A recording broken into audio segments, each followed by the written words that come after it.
tips para mapaganda ang ating lumang pintuan. Ang aking lumang pintuan ay gawa sa plywood.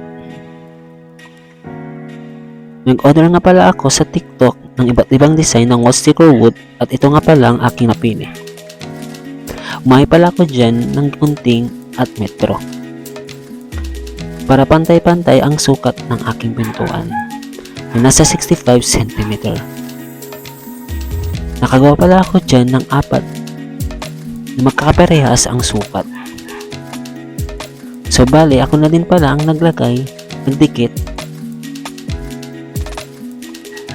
Super excited na ako dyan sa paglalagay. At super excited na din ako para makita ang kinalabasan ng aking pintuan. Sa mga gustong mag-order lang po kayo sa Shopee, TikTok, Lazada. Sa mga gustong magtipid, ito po ang gagawin nyo. So bali, 2 pintuan pala ang aking ginawa. Yan po ang aking pintuan sa may kusina.